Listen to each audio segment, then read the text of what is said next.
Captain Lisa Morgan stood at the window of her ship, looking out at the massive space station floating in the darkness. The New Horizon had traveled for 3 months to reach this meeting point. Today would mark the first time humans met the Zephyrian Empire face to face. "Captain, we're ready for transport," said Lieutenant Kate Sullivan from behind her. Kate was the ship's security chief, a tall woman with short brown hair and sharp eyes that missed nothing.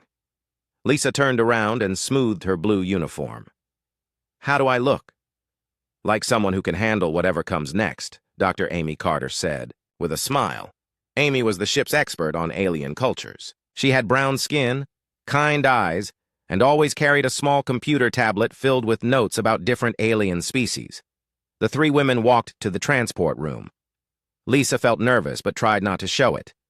This meeting could change everything, between humans and the Zephyrians. If it went well, humans might gain a powerful ally.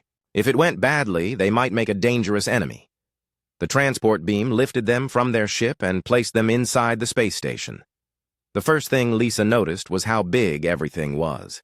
The ceilings stretched high above their heads, and the hallways were wide enough for 10 people to walk side by side. A tall, thin woman with pointed ears approached them.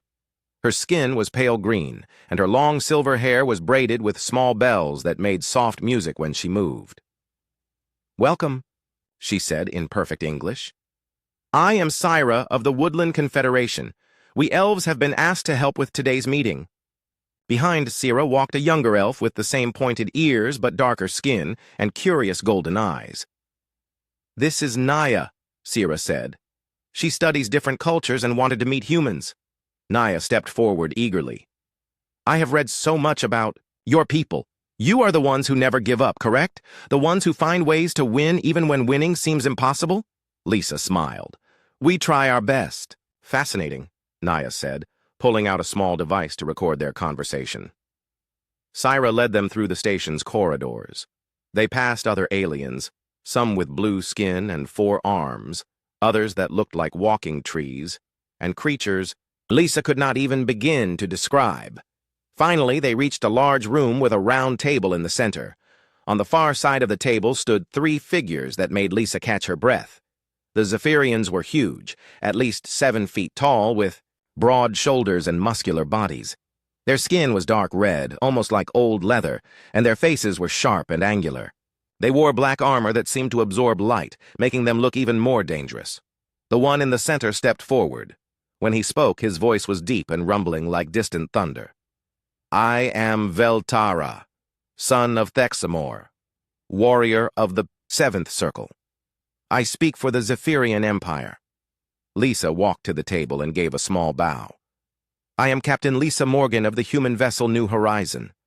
We come in peace, hoping to build friendship between our peoples." Veltara's dark eyes studied her carefully. "Humans are small," he said. "Your ship is small. Your weapons are weak. Why should the Empire care about your friendship?" Dr. Carter stepped forward before Lisa could answer. "Perhaps we can show you what makes humans special through our curiosity and desire to learn." She looked around the room, and her eyes fixed on a beautiful object sitting on a side table. The object was about the size of a dinner plate, made of what looked like crystal and metal woven together. It gave off a soft blue light that pulsed like a heartbeat. Strange symbols covered its surface, and it seemed to hum with some kind of energy. "What is this?" Amy asked, walking toward it. "The craftsmanship is incredible. The way the materials are combined suggests a technology far advanced from anything we've seen." "Do not touch that!" Veltara's voice cracked like a whip. But Amy was already reaching out, her scientist's curiosity overcoming caution. Her fingers brushed against the crystal surface for just a moment before she pulled her hand back. The effect was immediate. Veltara's face turned darker, and the other 2 Zephyrians behind him stepped forward, their hands moving to weapons at their sides. Even the air in the room seemed to grow colder.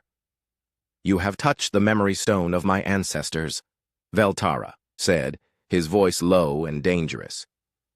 "For 1,000 generations, it has held the wisdom and honor of my family line. No outsider has ever been permitted to touch it." Amy's face went pale. "I'm sorry. I didn't know. I was just curious about how it was made," I meant no disrespect. Ignorance is no excuse, Veltara said. He looked directly at Lisa. You are responsible for your subordinate's actions. She has insulted my family's honor. This cannot be ignored. Syra stepped between them quickly. Perhaps we can discuss this.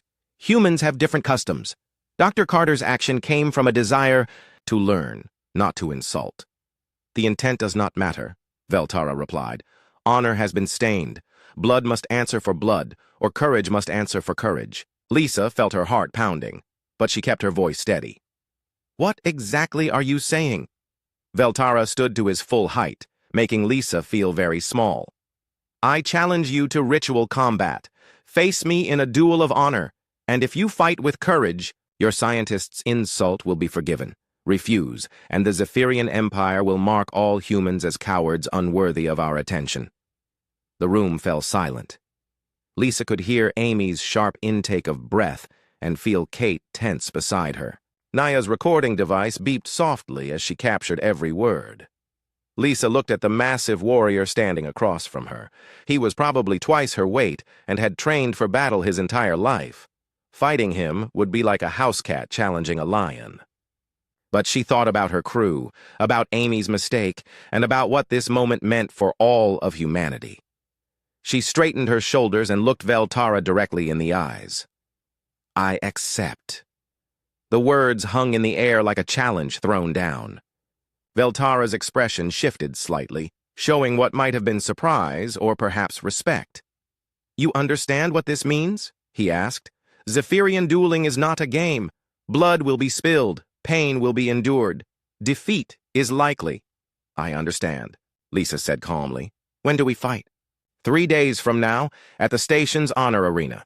You may use any weapons you choose, as is your right as the challenged party. I will use the traditional weapons of my people. Lisa nodded. Then it settled. As the meeting broke up, Syra approached Lisa quietly. Captain, you realize what you've just agreed to?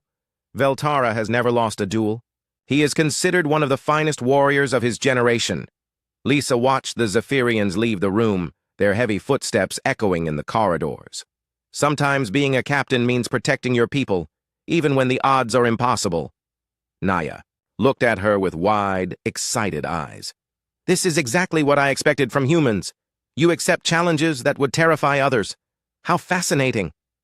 As they returned to their ship, Lisa wondered if she had just made the bravest decision of her life or the last decision she would ever make. The transport beam delivered them back to the New Horizon, but the moment they stepped onto their ship, Lisa could see that word had already spread. Crew members lined the corridors, their faces full of worry and questions. Captain, called out Engineer Ruby Adams as she hurried toward them. Ruby was a small woman with red hair and oil-stained coveralls, but her mind was one of the sharpest on the ship. Is it true? Did you really accept a duel with a Zephyrian warrior? Lisa nodded grimly. I did. But Captain, Ruby said, her voice rising, they're warriors trained from childhood. They're built for fighting. This is impossible. Dr. Carter stepped forward, her face full of guilt. This is all my fault. I should never have touched that artifact. I should have asked first, should have been more careful. Amy, stop, Lisa said firmly. What's done is done. Now we need to focus on what comes next. Lieutenant Sullivan moved closer to the captain. We need to talk privately. All of us. She gestured to Amy and Ruby. Meeting room now. The four women walked quickly to a small conference room near the bridge. Kate locked the door behind them and activated the privacy shields that would prevent anyone from listening in. Okay, Kate said. Let's be honest about what we're facing. I've studied Zephyrian combat records. Their warriors are incredibly strong, fast, and skilled. They train for decades in weapons combat. Captain, with respect, you've had basic military training, but you're not a professional fighter. Lisa sat down heavily in a chair. I know the odds, Kate. But what choice did I have? If I refused, humans would be marked as cowards. We'd lose any chance of alliance with the Zephyrian Empire. Maybe there's another way, Amy said hopefully. Perhaps I could apologize formally, or we could offer some kind of compensation for the insult. Ruby shook her head. I've been reading about their culture while you were in the meeting. Zephyrians take honor very seriously. Once a challenge is issued, it can't be taken back. Kate leaned forward on the table. I could train you, Captain. I was a military dueling instructor before joining the exploration fleet, but 3 days isn't much time to learn what takes years to master. Tell me about their dueling customs, Lisa said. What exactly will I be facing? Kate pulled up information on her tablet. Zephyrian duels follow ancient traditions. They fight in a circular arena about 50 feet across. The weapons can be anything you choose, since you're the challenged party. Traditional Zephyrian weapons include energy blades, shock staffs, and projectile weapons. What about armor? Ruby asked. Both fighters wear armor, but it can't be too heavy or provide too much protection. The idea is to test skill and courage, not just who has the best defensive gear. Amy looked up from her own research tablet. It says here that duels aren't always to the death. They end when one fighter can no longer continue, or when honor is satisfied on both sides. That's something, Lisa said. What does honor satisfied mean exactly? Kate frowned. It's not clear. Apparently, it depends on how well both fighters perform. If they both show great courage and skill, sometimes the duel can end in a draw.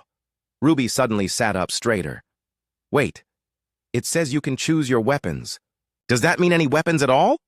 Within reason, Kate replied. They have to be considered honorable. No explosives, no poison, nothing that would be seen as cowardly. But what about unconventional weapons? Things they might not expect? Lisa looked at Ruby with interest. What are you thinking? Ruby's eyes lit up with the excitement of a new engineering challenge. Well, they expect you to fight like a Zephyrian, but you're human. We don't fight like anyone else does. We adapt. We improvise. We use tools in ways they were never designed for. Give me specifics, Lisa said. Your combat armor, for instance. I could modify it to be more mobile, add some features they won't expect. And for weapons? Ruby paused, thinking hard. What if we combined human and Zephyrian technology in ways they've never seen? Kate looked skeptical. Velterra isn't stupid. He'll adapt to whatever tricks we come up with. Maybe, Ruby said, but adaptation takes time. If we can surprise him enough in the first few minutes, it might give the captain an opening. A soft chime indicated someone was requesting entry to the room. Lisa looked at the door display and saw Syra and Naya standing outside.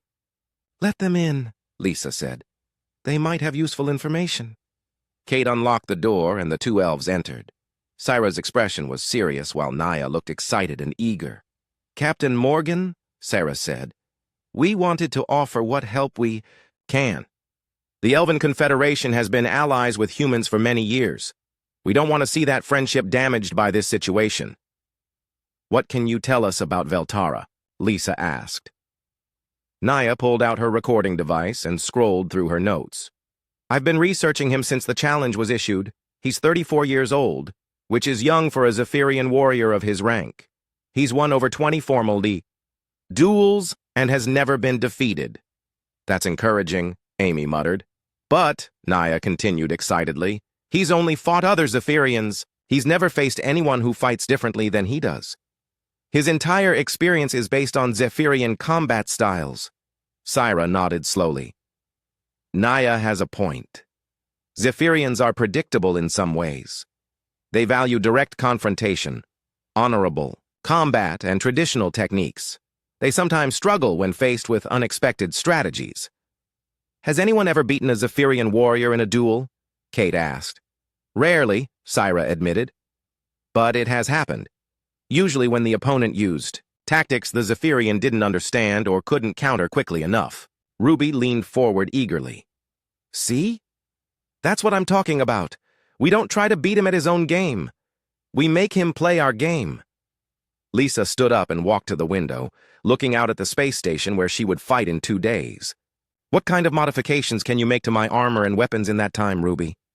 Give me access to the fabrication lab and Kate's combat expertise, and I can surprise you, Ruby said confidently. And I can train you in some basic techniques, Kate added. Not enough to make you a master fighter, but enough to help you survive. Longer? Amy looked around the room. What can I do to help? This is my fault after all. Study everything you can find about Zephyrian psychology and culture, Lisa said. Look for weaknesses, things that might distract or confuse them during combat. Naya raised her hand like a student in class. May I help with that? I've studied many different species' fighting styles and psychological patterns. The more help, the better, Lisa said. Syra stood up gracefully. There is one more thing you should know. The duel will be broadcast throughout the station and transmitted to both the Zephyrian Empire and human space. Many people will be watching. No pressure there, Lisa said with a weak smile. Actually, Naya said thoughtfully, that might work in your favor. Veltara will be performing for his people as well as fighting. Zephyrians care deeply about how they appear to others. If you can make him look foolish or uncertain, it might affect his confidence. Kate nodded. Combat psychology. Make him question himself, and his physical advantages matter less. For the next hour, they planned and discussed strategies. Ruby left to start working on armor modifications. Kate began preparing training routines. Amy and Naya dove into research about Zephyrian weaknesses and psychology. As the meeting broke up, Syra approached Lisa privately. Captain, may I speak freely? Of course. Veltara sent a message to our diplomatic quarters an hour ago. He wanted to express his respect for your courage in accepting the challenge. He said that few beings would willingly face certain defeat to protect a subordinate's honor. Lisa raised an eyebrow. He respects me? Zephyrians value courage above almost everything else. By accepting his challenge, you've already proven something to him. That doesn't mean he'll go easy on you, but it does mean he sees you as worthy of an honorable fight. Is that good or bad for my chances? Syra smiled slightly. With Zephyrians, earning respect is always good. It means he'll fight you as an equal, not just crush you like an insect. That gives you opportunities you wouldn't have otherwise. As the elves left, Lisa stood alone in the conference room for a moment. Through the window, she could see the space station where her fate would be decided. She thought about her crew, about humanity's future among the stars, and about the impossible challenge she had accepted. I said I accept, she whispered to herself. Now I have to figure out how to survive it. The morning of the duel arrived too quickly. Lisa stood in the armor chamber as Ruby made final adjustments to her modified combat suit. The armor looked similar to standard human military gear, but Ruby had made important changes. The mobility. Boosters in your legs will give you extra speed and jumping ability, Ruby explained, checking connections on the armor's back. The power cells will last about 30 minutes under heavy use, so don't waste energy. Kate stepped forward with Lisa's weapons. Instead of traditional Zephyrian energy blades, they had chosen a combination of human and alien technology. Lisa carried a modified plasma rifle that could switch between ranged and close combat modes, and a pair of shock batons that Ruby had enhanced with human engineering. Remember, Kate said, don't try to match his strength. Use your speed and mobility. Keep moving, stay unpredictable, and look for openings. Dr. Carter approached with her tablet full of research. I found something interesting about Zephyrian combat psychology. They expect their opponents to fight with honor and courage, but they also expect certain patterns. Direct attacks, traditional weapons, formal stances. If you break those patterns, it might confuse him. How long do I need to last? Lisa asked. Zephyrian duels usually end within 15 minutes, Amy replied. Either someone is defeated quickly, or both fighters exhaust themselves and honor is satisfied. Naya bounced excitedly nearby. I will be recording everything for my research. This will be the first documented case of human Zephyrian combat. How thrilling! Syra gave the young elf a stern look. Remember, this is not entertainment. Captain, Morgan's life is at risk. Of course, Naya said, looking slightly embarrassed. But it is still historically important. The transport to the space station felt much shorter than Lisa would have liked. As they materialized in the station's transport room, she could hear the sound of many voices coming from somewhere deeper in the structure. The arena is this way, Syra said, leading them through corridors that seemed wider and more crowded than before. Aliens of many different species lined the walls, all talking excitedly about the upcoming duel. Word has spread quickly, Kate observed. This has become quite an event. They reached a large chamber with an observation deck overlooking a circular fighting area. The arena floor was made of some kind of dark metal, perfectly smooth and about 50 feet across. Bright lights shone down from above, leaving no shadows where a fighter could hide. Lisa looked up at the observation deck and saw hundreds of aliens, watching. Zephyrians in black armor stood on one side, while elves and other species filled the rest of the space. In the center of the Zephyrian section stood a tall female figure in elaborate armor who could only be Commander Thexida, Veltara's superior. "That's a lot of witnesses," Lisa said quietly. "The entire Zephyrian delegation is here," Amy observed, "plus representatives from a dozen other species. Whatever happens here will be discussed across the galaxy." A deep voice echoed through the chamber. "Let the challenged fighter enter the arena." Lisa took a deep breath and walked down the ramp to the arena floor. The metal felt solid under her feet, and she could feel the weight of hundreds of eyes watching her every move. Veltara entered from the opposite side, and Lisa felt her heart sink a little. If he had looked impressive in the meeting room, he looked absolutely terrifying in his combat armor. The black metal plates covered his entire body, decorated with red symbols that seemed to glow with their own light. In his hands, he carried weapons Lisa had only seen in pictures, an energy blade that hummed with deadly power and a shock staff that crackled with electricity. The arena fell silent as an elderly Zephyrian stepped forward to announce the rules. "This is a duel of honor between Veltara of the Seventh Circle and Captain Lisa Morgan of the Humans. Combat will continue until one fighter yields, is unable to continue, or honor is satisfied by mutual agreement. Are both fighters ready?" I'm ready," Veltara said, his voice carrying easily across the arena. Lisa checked her weapons one last time and activated her armor systems. "I am ready." "Begin!" Veltara moved faster than Lisa expected. For such a large being, he crossed the arena floor with surprising speed, his energy blade leaving a trail of blue light as he swung it toward her head. Lisa threw herself to the side, her armor's mobility system giving her just enough extra speed to avoid the blow. The energy blade passed close enough that she could feel its heat on her face. She rolled across the floor and came up firing her plasma rifle.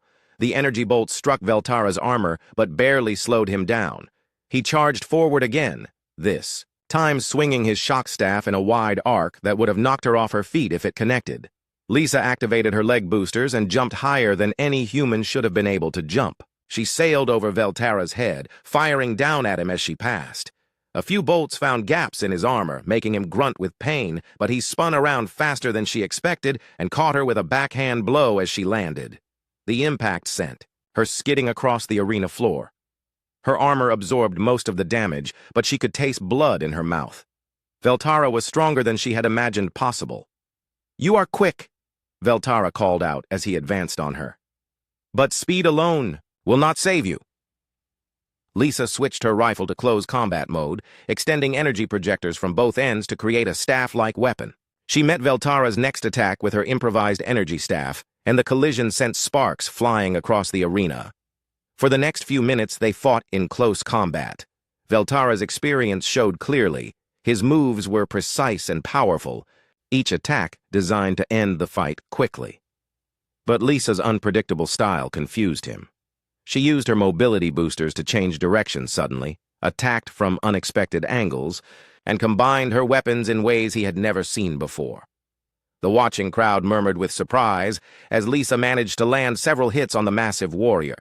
Her shock batons sent electricity through his armor, making his movements slower and less coordinated.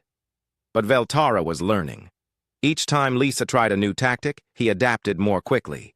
His counterattacks grew more accurate, and her armor began showing damage from his powerful blows. "Interesting," Veltara said during a brief pause in their fighting. "You do not fight like any warrior I have faced. Where did you learn these techniques?" "I'm making them up as I go," Lisa replied honestly, breathing hard. For the first time since the duel began, Veltara looked genuinely surprised. "You improvise? In the middle of combat?" "That's what humans do," Lisa said. "We adapt." She saw something change in Veltara's expression. Instead of the grim determination she had seen before, there was now curiosity and perhaps even a trace of respect. "Show me more," he said, raising his weapons again. This time, when they clashed, the fight felt different. Veltara was still trying to win, but he was also studying her, learning from her unconventional tactics. Lisa realized that her unpredictability was both helping and hurting her. It kept him off balance, but it also meant she couldn't develop a consistent strategy. She landed a solid hit with both shock batons, sending a massive charge through his armor. Veltara staggered backward, his energy blade flickering as his armor's power systems struggled to compensate. But instead of pressing her advantage immediately, Lisa did something that shocked everyone watching, including herself. She stepped back and waited for him to recover. "Why do you pause?" Veltara asked, confusion clear in his voice. "Because this is supposed to be a test of skill and honor," Lisa said, "not just who can take advantage of a technical malfunction." The arena fell completely silent. Even the Zephyrians in the observation deck seemed stunned by this display. Veltara straightened up, his weapons ready again, but his expression had changed completely. "You offer me honor in the middle of combat. This is unprecedented." "Maybe that's another human trait you haven't seen before," Lisa said. When they resumed fighting, everything was different. Veltara fought with the same skill and power as before, but now there was respect in his attacks. He began to appreciate not just Lisa's unconventional tactics, but the mindset behind them. Lisa, meanwhile, started to understand how Zephyrian honor worked. It wasn't just about winning, it was about how you won and how you treated your opponent. The fight reached its climax when both warriors, exhausted and bearing numerous wounds, found themselves locked together in a final exchange. Lisa's shock batons were pressed against Veltara's armor while his energy blade was positioned at her throat. His shock staff was aimed at her chest while her plasma rifle pointed directly at his head. For a moment that felt like an eternity. They stared at each other across their crossed weapons. Both realized that their next moves would determine not just who won the duel, but how it would be remembered. "You fight with honor, human," Veltara said quietly, so only she could hear. "You fight with honor too, Zephyrian," Lisa replied. At exactly the same moment, both warriors stepped back and lowered their weapons. The crowd erupted in confused voices. No one had expected this outcome. The arena remained silent for long moments as both fighters stood facing each other, weapons lowered. Lisa could hear her own heartbeat pounding in her ears and feel sweat running down her face inside her helmet. Her armor was damaged in several places, and every muscle in her body ached from the intense combat. Veltara looked equally tired. His black armor bore scorch marks from her energy weapons, and she could see that some of her shock baton attacks had left visible damage, but his posture remained proud and strong. "What is the meaning of this?" called out Commander Thexida from the observation deck. Her voice carried authority and confusion in equal measure. Veltara turned toward his commander but kept his position, near Lisa. "The duel ends with honor satisfied, Commander. Both fighters have proven their worth." A murmur went through the watching crowd. Lisa could see aliens leaning forward, trying to understand what had just happened. She noticed Naya frantically taking notes, while Syra watched with what looked like approval. The elderly Zephyrian who had announced the rules stepped forward.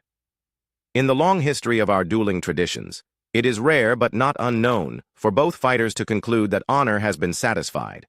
Veltara of the Seventh Circle, do you declare this human worthy of respect?" "I do," Veltara said without hesitation.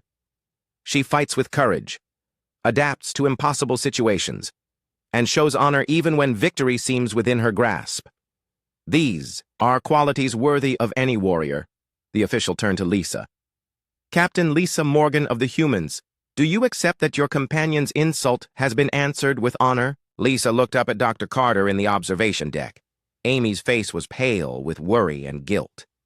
"I accept," Lisa said clearly, "and I declare that any insult was unintended and born of curiosity, not disrespect." Veltara walked to the center of the arena. "Then let it be known that the slight against my family's honor has been satisfied through honorable combat. The human Dr. Carter acted from a desire to learn, not to insult. This is understood and forgiven." The crowd began talking excitedly as the implications of this outcome became clear. Lisa removed her helmet and walked to meet Veltara in the center of the arena. Up close, she could see that his armor's faceplate had retracted, revealing a face that was intimidating but not cruel. His dark red skin bore several scars, and his eyes were intelligent and thoughtful. "You surprised me, human," he said quietly. "I expected you to fight desperately for survival. Instead, you fought to prove something." "What did I prove?" Lisa asked. "That humans understand honor, even if you express it differently than we do. When you paused to let me recover from the electrical damage, you showed that winning fairly was more important to you than simply winning." Lisa felt relief washing over her as the reality of survival began to sink in. "Your people value honor above victory?" "Victory without honor is meaningless," Veltara replied. "But victory with honor is glorious. Today we both achieved victory with honor." Commander Thexida descended from the observation deck, accompanied by several other high-ranking Zephyrians. As she approached, Lisa could see that she was even more impressive than Veltara. Taller, wearing more elaborate armor, and carrying herself with the confidence of someone who had commanded warriors for many years.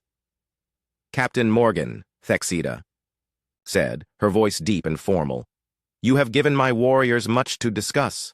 Veltara has never before declared a duel concluded with mutual honor."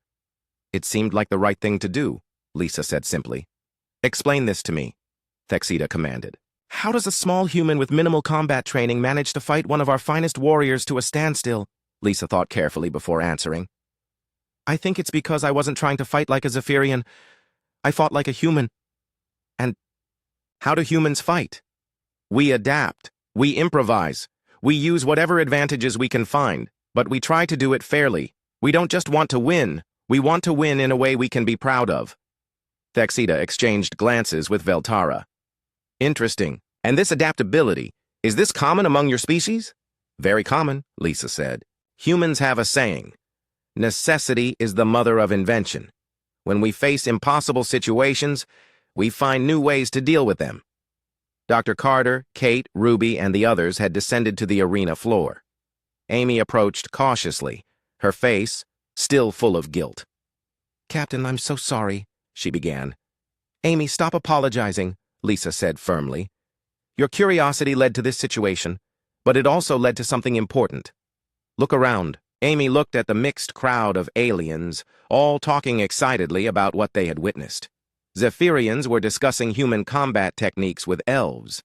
Other species were asking questions about human culture and philosophy. Veltara addressed Dr. Carter directly. "Your desire to understand our technology came from genuine curiosity, not disrespect. I see this now. Perhaps you would like to study the memory stone properly, with permission." Amy's eyes lit up with excitement. "You would allow that?" "Knowledge shared is knowledge doubled," Veltara said. "If you wish to learn about our technology, I would be honored to teach you." Naya practically bounced with excitement as she approached them. "This is amazing! I've recorded the first instance of human-Zephyrian mutual honor combat, and the cultural exchange possibilities are incredible!" Syra smiled as she joined the group. "The Elven Confederation will be very interested in expanding our alliance with humanity. Today has shown that humans can earn respect from even the most honor-focused species in the galaxy." Ruby looked at the damage to Lisa's armor with professional interest. "Captain, how did the modifications work?" "They probably saved my life," Lisa admitted. "The mobility boosters and weapon combinations gave me advantages Veltara wasn't expecting." "I would like to study these modifications," Veltara said. "Your engineer has combined technologies in ways I have never seen. There is much our peoples could learn from each other." Commander Thexida raised her hand for attention. "Captain Morgan, I came here today expecting to witness the defeat of a presumptuous human who had insulted our honor. Instead, I have seen something that challenges my understanding of courage and combat." She paused, looking around at the diverse crowd that had gathered. "The Zephyrian Empire will open formal diplomatic relations with humanity. We are impressed not just by your individual courage, but by what that courage represents about your species." The crowd erupted in applause and excited conversation. Lisa felt overwhelmed by the sudden change in her situation. Less than an hour ago, she had been facing what seemed like certain defeat. Now she was being offered alliance and friendship. There is one more thing, Veltara said as the noise died down. Captain Morgan, I would be honored if you would accept a position as cultural liaison between our peoples. Today's duel has shown that you understand both human adaptability and Zephyrian honor. You could help both our species learn from each other. Lisa looked at her crew members, then at the gathered aliens, and finally back at Veltara. I accept that honor as well. As the formal ceremonies concluded and the crowd began to disperse, Lisa found herself surrounded by beings from across the galaxy, all eager to learn more about humans and their unique approach to impossible challenges. Kate approached her as they prepared to return to their ship. Captain, you realize what you've accomplished here? You didn't just survive an impossible duel, you turned it into a diplomatic breakthrough. I just did what seemed right, Lisa said. That's exactly what made it work, Syra observed. Humans have an instinct for finding the right path, even in situations no one has faced before. As they walked back through the station's corridors, Lisa reflected on the events of the day. She had accepted an impossible challenge and somehow turned it into an opportunity. But more than that, she had helped open a door between humans and the wider galaxy. The future suddenly seemed full of new possibilities. 3 weeks later, Lisa stood on the bridge of the New Horizon, watching as 3 ships traveled together through space. Her ship led the small fleet, followed by the Zephyrian vessel Warrior's Pride and the elven diplomatic ship Starwind Song. It was a sight that would have been impossible to imagine just a month ago. Captain, Kate called from her station, we're receiving a priority message from Earth Command. Lisa smiled. Put it through. Admiral Henderson's face appeared on the main screen, and Lisa could see a mixture of amazement and pride in his expression. Captain Morgan, I've read your reports about the duel and the diplomatic breakthrough that followed. Earth Command is impressed, to say the least. Thank you, Admiral. We're also confused, Henderson continued with a slight grin. How exactly did you turn a potentially fatal combat situation into humanity's first major galactic alliance? Lisa looked around her bridge, where Veltara now stood as a permanent cultural advisor. The massive Zephyrian warrior looked surprisingly comfortable among the human crew members. I think it happened because we stopped trying to be something we're not, sir. Instead of trying to fight like Zephyrians or think like elves, we just acted like humans. And that worked? Better than we could have hoped. Dr. Carter's voice came over the communication system from the lab deck. Captain, you need to see this. Veltara and I have made a breakthrough with the memory stone technology. On my way, Lisa said. She turned to Kate. You have the bridge, Lieutenant. Lisa made her way to the science lab, where she found Amy and Veltara working side by side at a complex array of equipment. The memory stone sat in the center of the workspace, its blue light pulsing gently as various sensors analyzed its structure. Look at this, Amy said excitedly, pointing to data on her screen. The memory stone doesn't just store information, it stores the emotions and experiences of the people who touched it. It's like a 3-dimensional recording of someone's life. Veltara nodded with enthusiasm that would have seemed impossible during their first meeting. Dr. Carter's insights into human data storage methods have helped me understand my own people's technology better. We never realized the full potential of what our ancestors created. What kind of breakthrough? Lisa asked. We think we can adapt this technology to help different species understand each other better, Amy explained. Imagine being able to experience how another species thinks and feels, not just intellectually, but emotionally. It could revolutionize galactic diplomacy, Veltara added. Wars often happen because species misunderstand each other's motivations. This could change that. Ruby's voice came over the ship's communication system. Captain, please report to Engineering Bay 2. I have something to show you as well. Lisa left the lab and walked to the engineering section, where she found Ruby working with 2 other beings she hadn't expected to see. Naya, the young elf, was helping to calibrate some kind of device, while a blue-skinned alien with 4 arms was operating multiple control panels simultaneously. Captain, Ruby said with a grin, meet Zexara of the Helix Coalition. She arrived this morning on a diplomatic shuttle. Apparently word about our technology combinations has spread. The 4-armed alien turned toward Lisa and spoke in accented, but clear English.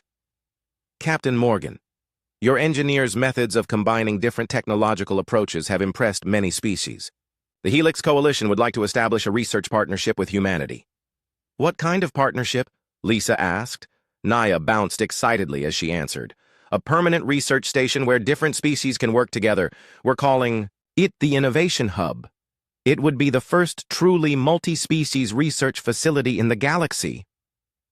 Ruby designed the basic concept, Zexara explained. A space station where the best minds from different worlds can collaborate without the political complications that usually interfere with such projects. Ruby looked proud but slightly overwhelmed. I just suggested that if humans are good at adapting and combining things in new ways, maybe we should do that with alien knowledge too. Take the best ideas from everywhere and see what happens when you mix them together. Lisa felt a familiar sense of things happening faster than she could process them. And other species are interested in this? Very interested, Naya confirmed. The Elven Confederation has already approved funding. The Zephyrian Empire wants to contribute military protection and warrior training programs. 3 other species have requested to join just since yesterday. It would be built in neutral space, Zexara added, but administered jointly by all participating species. A place where curiosity and innovation are more important than politics. Lisa found Syra waiting for her when she returned to her quarters that evening. The elven diplomat was standing by the window, looking out at the stars. Syra, what brings you to my ship? I wanted to discuss the consequences of what you've started, Captain, Syra said, turning to face her. The Galactic Council met in emergency session yesterday. Lisa felt a moment of concern. Is that bad? Quite the opposite. They voted unanimously to offer humanity full membership in the Council, despite your species having only recently achieved interstellar travel. That's never happened before. What does that mean exactly? It means humans will have a voice in galactic affairs equal to species that have been spacefaring for thousands of years. It means your approach to problem solving is seen as valuable enough to change the traditional requirements for Council membership. Lisa sat down heavily in her chair. All of this because I accepted a duel? No, Syra said with a smile. All of this because when you accepted that duel, you remained true to human nature. You adapted, you improvised, you found a way to turn conflict into cooperation, and you did it all while showing respect for your opponent's values. I was just trying to survive and protect my crew. Exactly, and in doing so, you demonstrated what makes humans special in the galaxy. Most species, when faced with superior force, either submit or fight desperately. Humans find a third option. The door chimed, and Veltara entered at Lisa's invitation. The Zephyrian warrior had adapted remarkably well to life aboard a human ship, though he still had to duck through most doorways. Captain, I wanted to inform you that I've received new orders from the Empire, he said. Lisa felt a pang of disappointment. You're being reassigned? In a sense. I've been appointed as the first Zephyrian ambassador to humanity. I will be establishing a permanent embassy on your homeworld. That's wonderful news, Syra said. The Elven Confederation is planning something similar. Veltara nodded to the elf, then turned back to Lisa. I also wanted to thank you, Captain. Before our duel, I thought I understood honor and courage. You showed me that there are many ways to express these values. You taught me a few things too, Lisa replied. Like how courage sometimes means accepting a challenge you can't win, just because it's the right thing to do. Have you decided what you'll do next? Syra asked. Lisa looked out at the stars, thinking about the strange path that had led her to this moment. A few weeks ago, she had been a simple exploration captain. Now she was apparently some kind of galactic diplomat and cultural bridge builder. I think I'll keep exploring, she said finally. But now instead of just exploring space, we'll be exploring possibilities, ways that different species can work together, learn from each other, and maybe solve problems none of us could handle alone.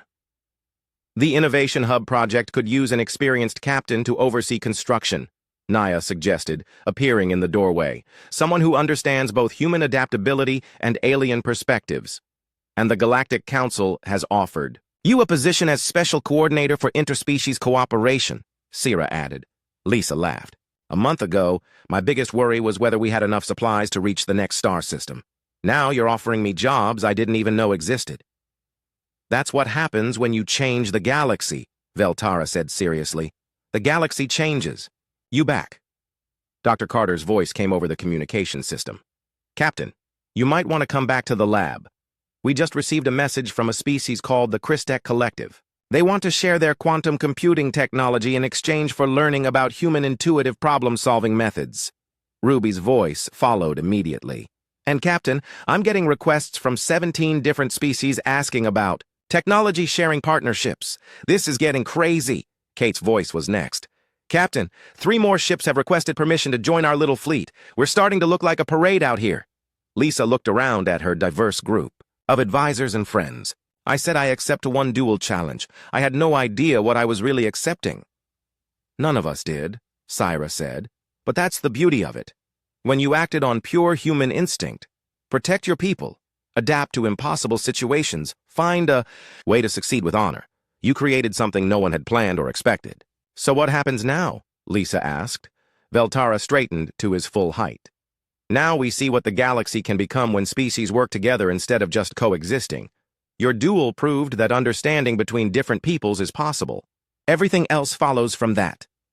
The Innovation Hub is just the beginning, Naya added eagerly.